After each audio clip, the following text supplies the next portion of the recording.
Ladies and gentlemen, welcome to the 74th commencement exercises of the University of Mindanao. Ladies and gentlemen, the Philippine National Anthem, Doxology, Tayo Ay Dabawenyo, and University Hymn. May we request everybody to please sing.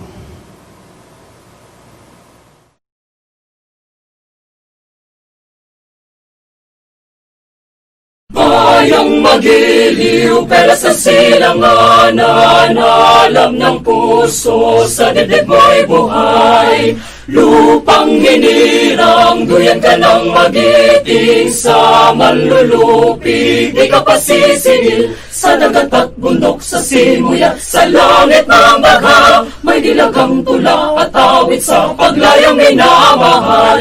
Ang kislap ng matawat mo'y tagumpay na nagniningning, ang bituin at araw niyang kailan pa may di magdidilim. Lupa ng araw ng wala di pagsinta, buhay langit sa piling mo. Aming ligaya ng pag may mga api, ang mamatay ng dahil sa'yo.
Cease to sing that thy name shall always ring with glory. Honor to you and our alma mater, dear University of Mindanao.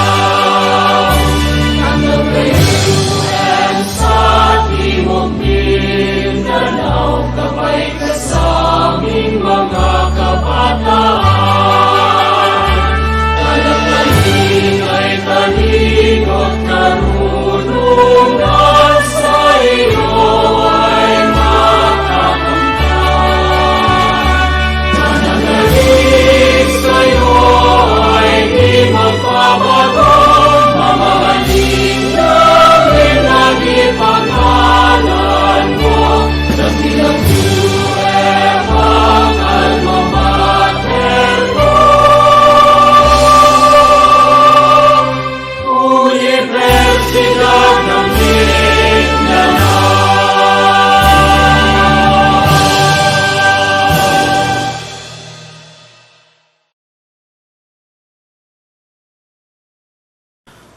Opening.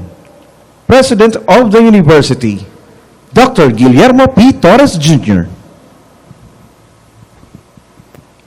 I hereby declare this academic activity open.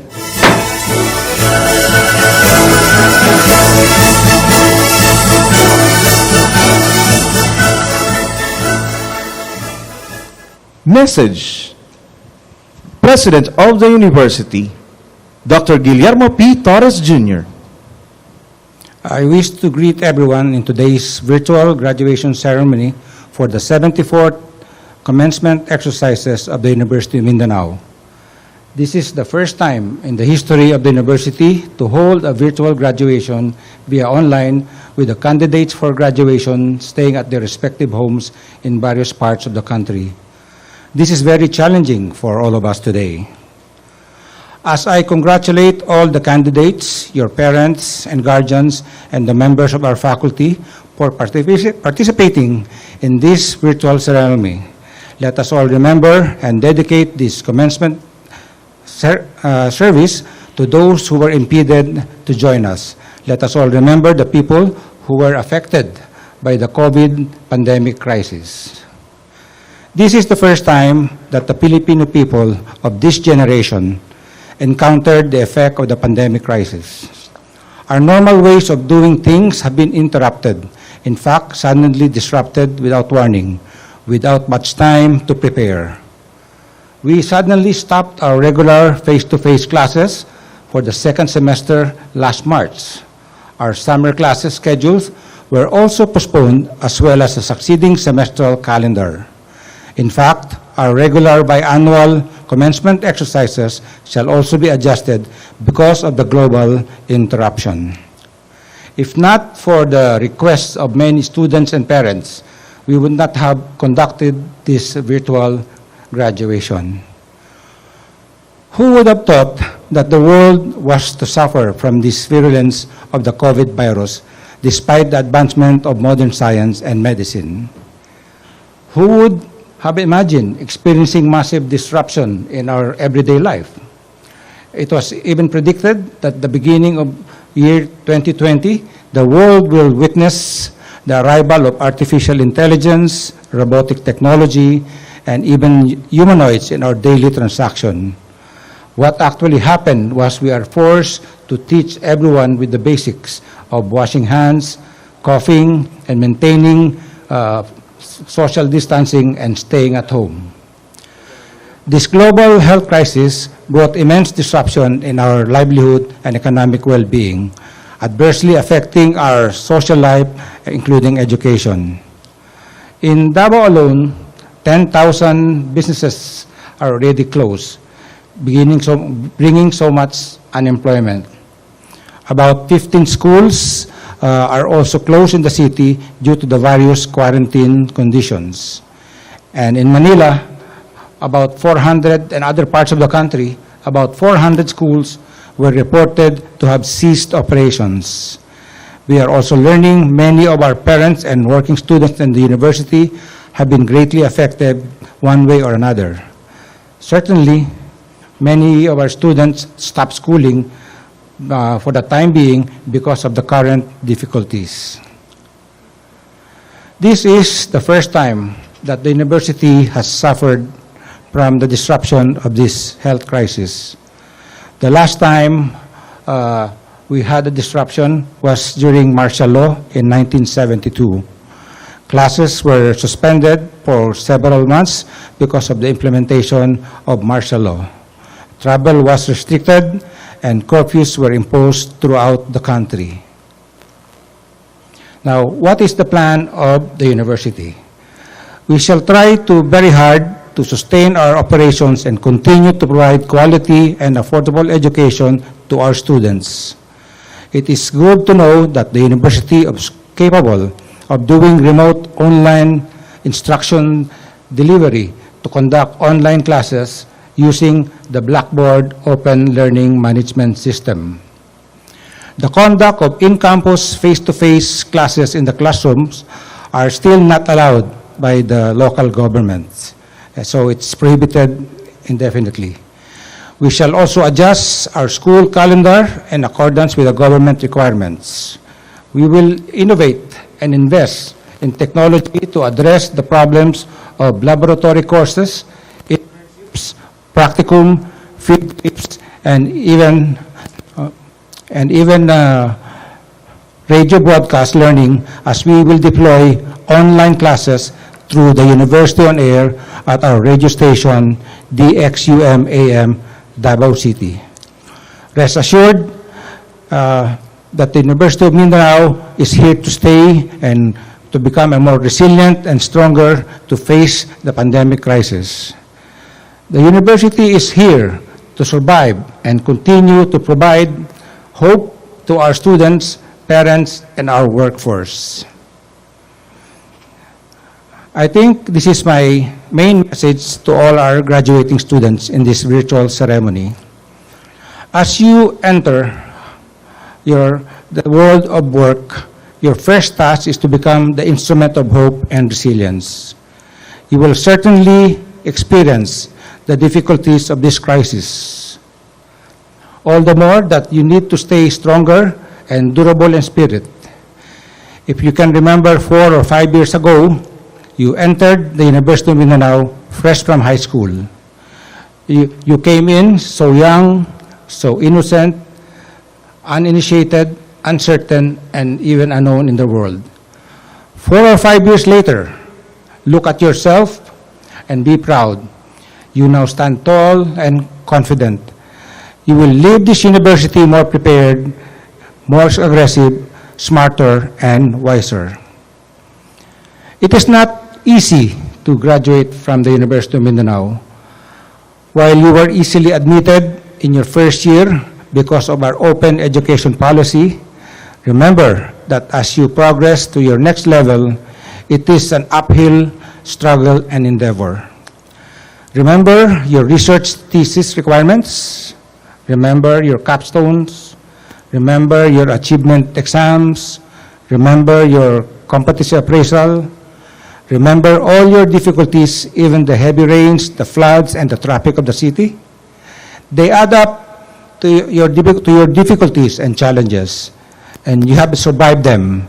Make use of this training to walk easily in your career. Remember all the core values imbibe upon you.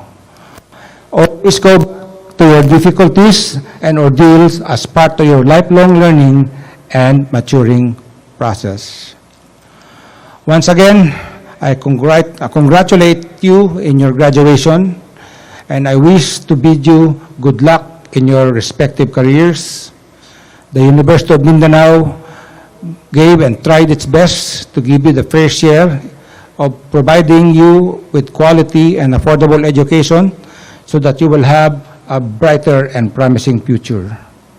And lastly, I wish to thank you, your parents, your guardians, and benefactors for choosing the University of Mindanao for your education. God bless you all and congratulations.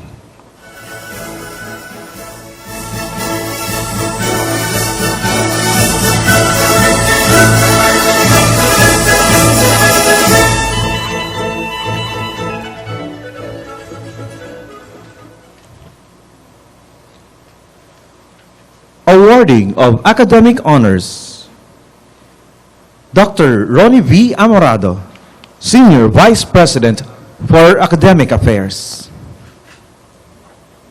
Be it known that, upon the recommendation of the deans and the approval of the president of the university, the following candidates for graduation have been honorably conferred as magna cum laude, and academic excellence of their respective colleges in recognition of their academic achievement and performance, done in the city of Davao this 12th day of August 2020 during the virtual 74th commencement exercises. Signed, the Dean, the Registrar, and the University President.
Honor to parents. This part gives importance to the role of parents in the education of their children, the graduates. Reading of citation. Dr. Eugenio S. Guhao Jr., Chief Academic Officer. The University of Mindanao recognizes the wholehearted devotion of parents to the education of their children, for their commitment to the cultural, social, and moral advancement of the community, and for their significant contribution to the nation building through sacrificial efforts in the completion of the college education of their children. My congratulations.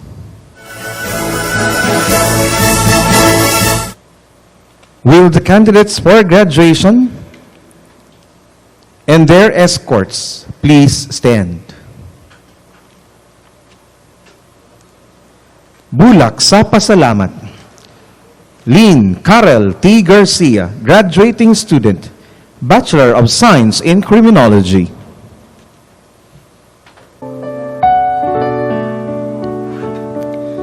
Sa among mga tinahod o pinalanggang ginikanan, aniya kining mga bulak isip ti mailhan sa among tiunay nga gugma ug kinasingkasing nga pagpasalamat sa tanan ninyong pagpaningkamot. Isip mga anak, kami nahibalo sa inyong mga sakripisyo, mga kasakit, mga kalisod, ug mga pag-antos aron kami makahuman sa among pagtuon.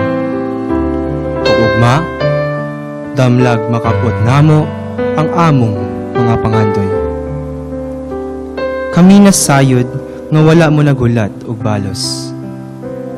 Sa tanan ninyong kahago, aron lamang kami makakaon ug makatungha sa eskwelahan. Nasayod kami ug ang Ginoo sa walay katapusan ang inyong gugma kanamo. Utang kabubuton namo kaninyo ang among kalampusan ug unsa pa ang among maabot sa among kinabuhi. Among gipanaad nga buhaton namo ang tanan aron kami inyong ikapasigarbo ug angayan sa inyong pagsalig ug paghigugma. Ma, Pa, ug uwan pa na nagsuporta sa amo.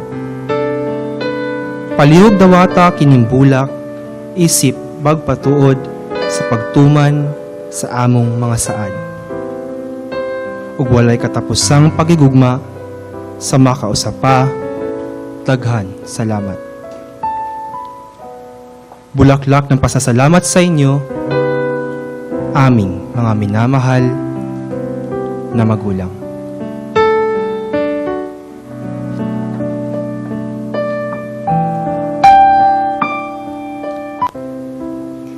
Mga anak, kinasing-kasing ng gidawat ang gasa ninyong bulak. Labaw sa tanan, dili masukod ang among kalipay ug pagpasalamat sa atong buhi nga Ginoo sa inyong nakabuot nga kalampusang karong adlaw.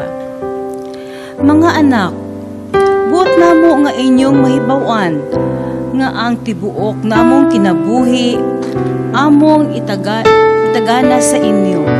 Kaninyo aron lang matagaan kamo og haruhay nga kinabuhi. Hangtod sa among kamatayon, kami magpabilin sa inyong kiliran, musuporta sa inyong mga plano, mukatawa uban sa inyong kalipay, muhilak uban sa inyong kasubo, ug andam nga ihatag ang among panahon ug kinabuhi. Makita lang ang kalipay sa inyong mga nawong ug pagpuyo. Mga anak, daghang salamat sa inyong gipakita nga gugma ug respeto kanamo. Labaw sa tanan, daghan kaayong salamat sa katumanan sa inyong mga saad. Mga anak, palihog dawata usab kining bulak, simbolo sa among walay katapusang gugma kaninyo. Ang Ginoo padayon nga mugiya kaninyo.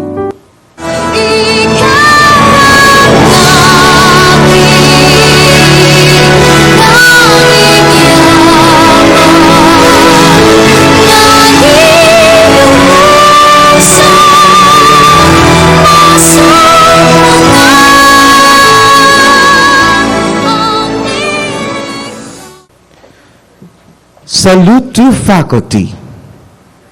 The faculty members have committed to the pillars of education: learning to know, learning to be, learning to do, learning to live with and for others. Teachers, you are the modern heroes, and you have prepared the future of these graduates. Today, you are honored and highly recognized as catalysts of change in the students' lives. Will the faculty members please stand? Reading of citation, June Edren S. Hamias, graduating student, Bachelor of Secondary Education, major in mathematics. The Board of Trustees, officers of the university, parents, fellow graduating students, ladies and gentlemen, good afternoon. We are blessed today with the opportunity to express our heartfelt gratitude to the faculty of the University of Mindanao, who have untiringly and unselfishly shared to us their wisdom, time, and effort to help us attain a great part of our aspirations in life. As we leave the portals of our alma mater, we bid you with the promise of sincere, honest, and excellent performance of the duties and responsibilities that await us in the practice of our respective professions. Rest assured that we shall be dignified by the sense of values and discipline you have instilled in us. Fellow graduating students, may we all stand and give our mentors a big round of applause.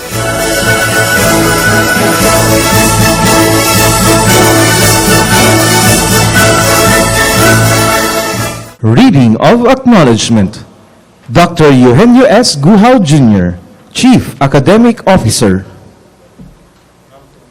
On behalf of the Board of Trustees and the administration officials of the University of Mindanao, we acknowledge with thanks and appreciation your commitment, dedication, and loyal service to the university in its pursuit for the realization of its vision, mission, and goals.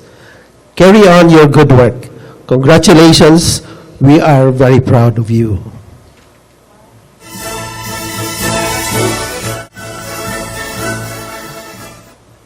Presentation of candidates for graduation. Deans of Colleges. Graduate School. Dean Eugenio S. Guhao Jr.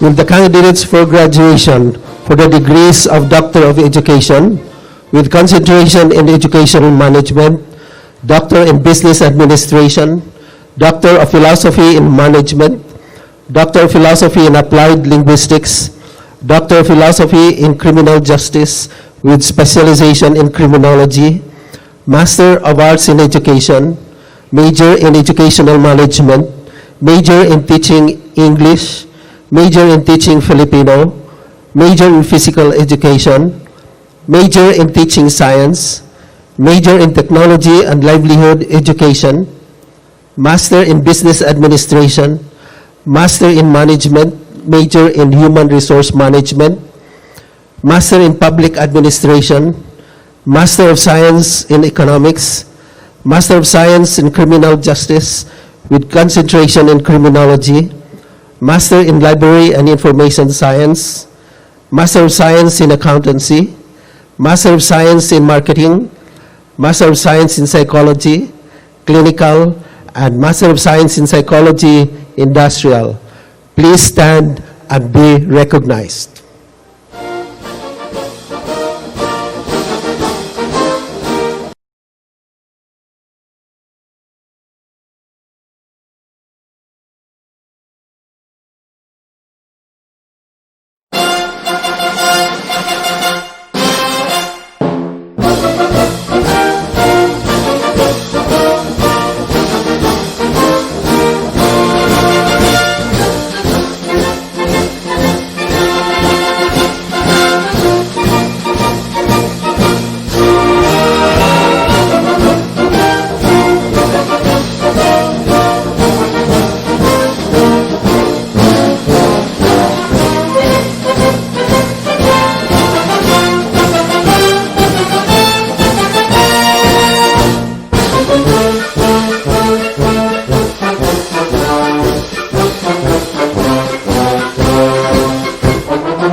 College of Architecture and Fine Arts Education, Dean Iluminado C. Quinto Jr. Will the candidates for graduation for the degree of Bachelor of Science in Architecture and Bachelor of Fine Arts, major in painting, please stand and be recognized.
College of Criminal Justice Education, Dean Carmelita B. Chavez.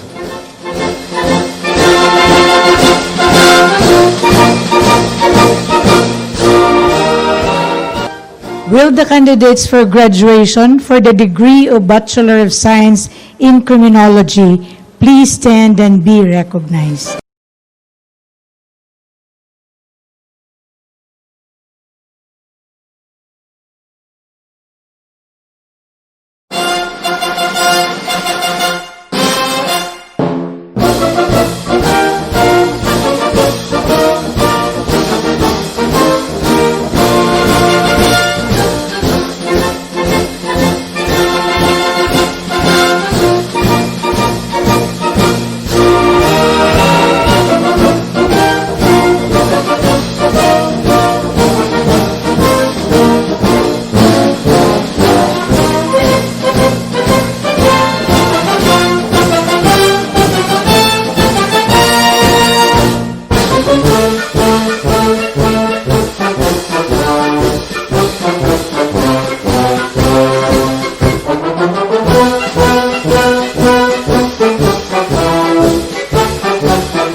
College of Computing Education, Dean Ramses Vilches.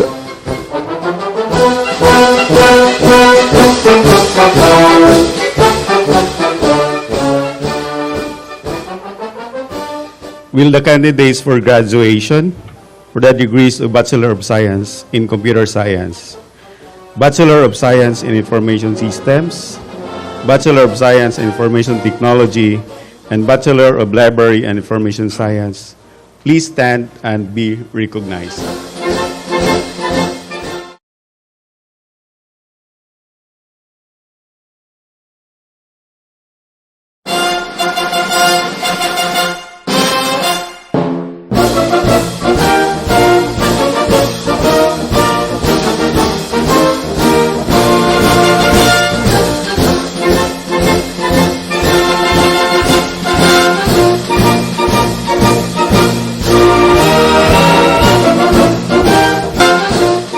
College of Accounting Education, Dean Esterlina Rivera. Will the candidates for graduation for the degrees of Bachelor of Science in Accountancy, Bachelor of Science in Accounting Technology, please stand and be recognized.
College of Teacher Education, Dean Jocelyn B. Bacasmot.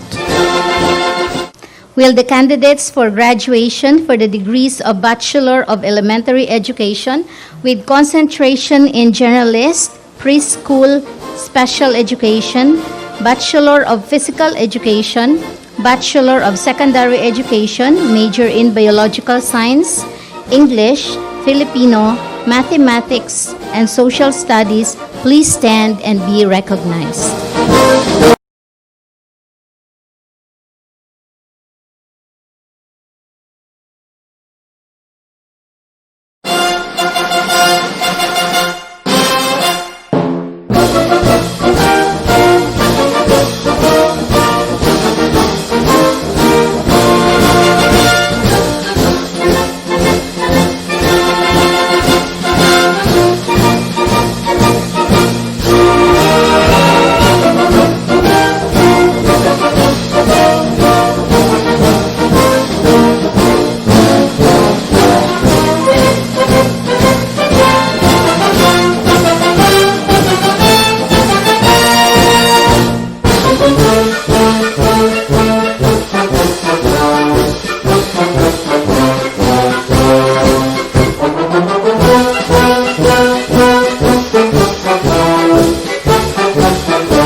College of Arts and Sciences Education, Dean Christine Marie C. Concepcion.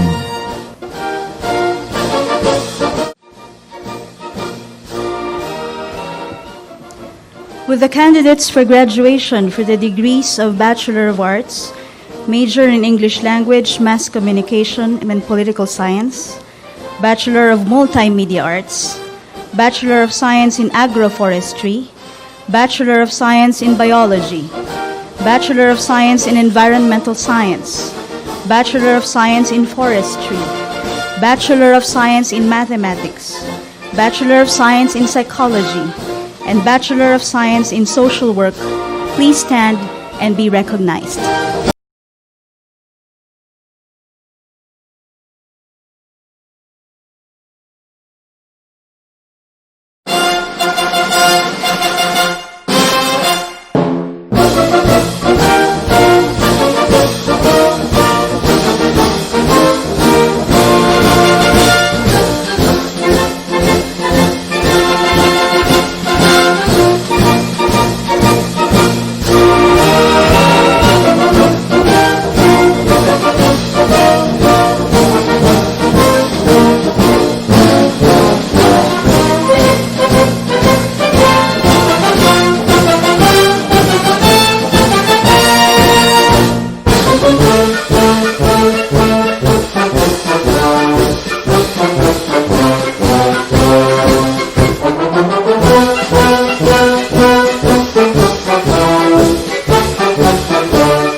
College of Engineering Education, Dean Charlito Canizares. Will the candidates for graduation for the degrees of Bachelor of Science in Civil Engineering, Bachelor of Science in Chemical Engineering, Bachelor of Science in Computer Engineering, Bachelor of Science in Electrical Engineering, Bachelor of Science in Electronics Engineering, and Bachelor of Science in Mechanical Engineering, please stand and be recognized.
College of Hospitality Education, Dean Florence Cristina Jimenez.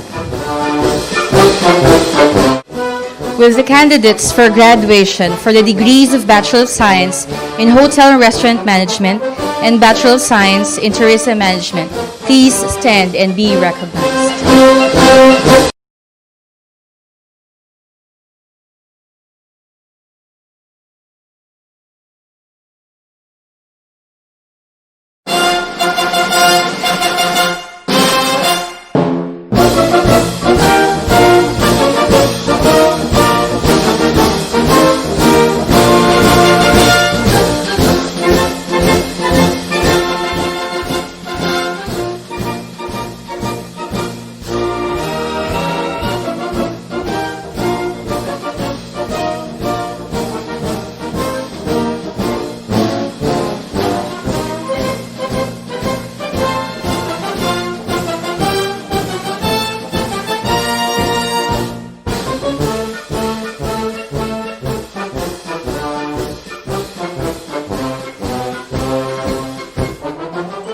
College of Business Administration Education, Dean Salvador Vicente Montaño.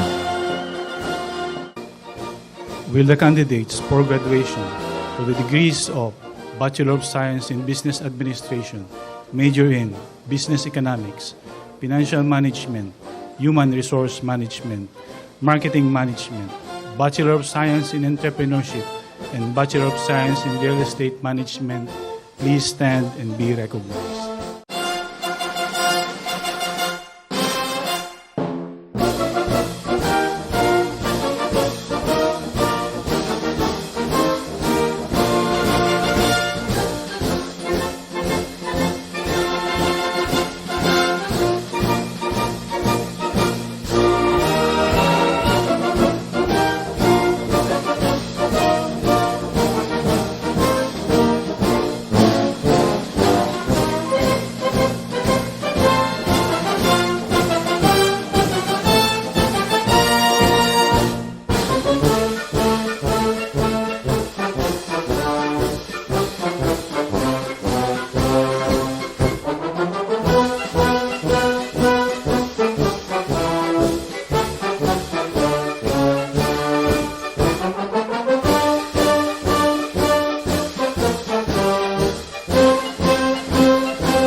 Investiture.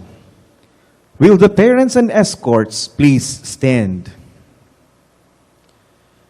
The investiture symbolizes the participation of the parents in the educational advancement of their children. Will the parents and escorts now put the hoods on the graduating students?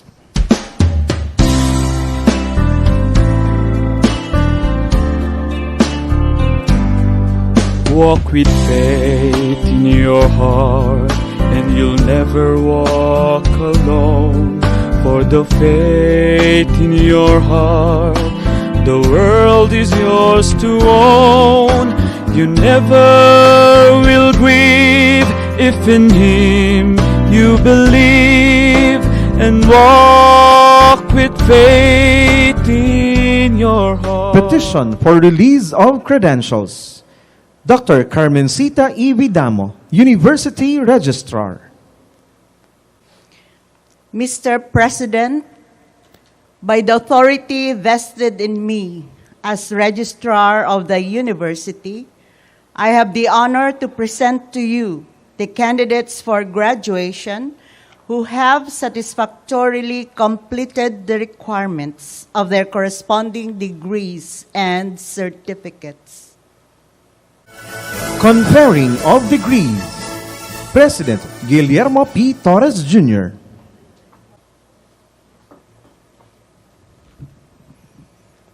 By the authority vested in me by the Chairperson, the Commission on Higher Education, Republic of the Philippines, and in behalf of the Board of Trustees, I, as President of this university, hereby confer upon you your degrees, titles, and certificates to which you are individually entitled with all the rights and privileges and responsibilities thereunto appertaining.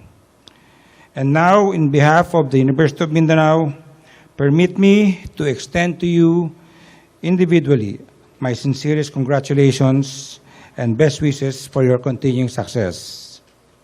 May God and His infinite wisdom share with you His bounty and grant you success, health, and happiness. Congratulations.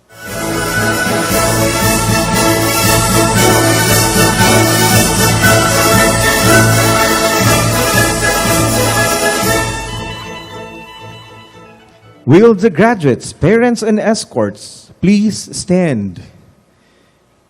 The parents or escorts may now transfer the tassel of their graduates from left to right.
Oath of Loyalty, Executive Vice President Edgardo O. Castillo. Graduates, please stand, raise your right hand, and repeat after me the oath of loyalty. To my alma mater, the University of Mindanao, I give my solemn pledge that I shall dedicate all my training, skills, and knowledge to humanity, that in the exercise of my calling, I shall cherish and uphold the spirit of honest and unselfish service, that in my relation with my fellow men, I shall make truth, justice, and goodwill my guiding principles. I further pledge that for the welfare of my country, I shall assert my rights and assume my obligations as a free citizen, ever holding high the precepts of liberty and democracy. Above all, I pledge that I will strive at all times to live an abundant life to the honor and glory of my alma mater, my home, my country, and God. So help me God. Congratulations.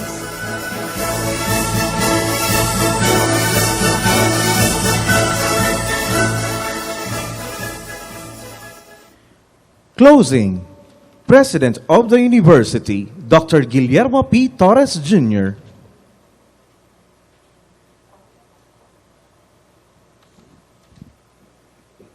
I hereby declare this academic activity closed.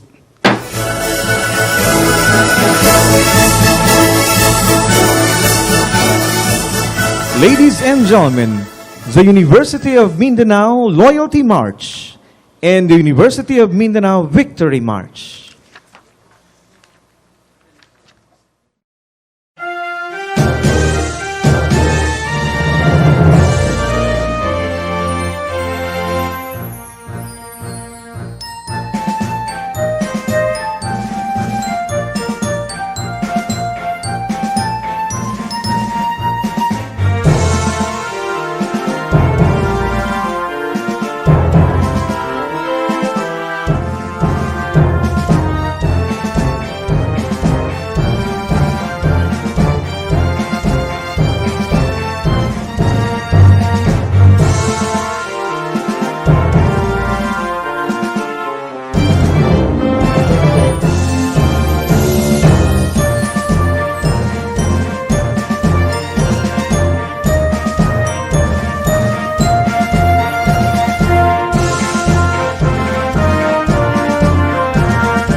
In behalf of the University of Mindanao, we wish to thank the parents and guests for having graced these virtual commencement exercises today.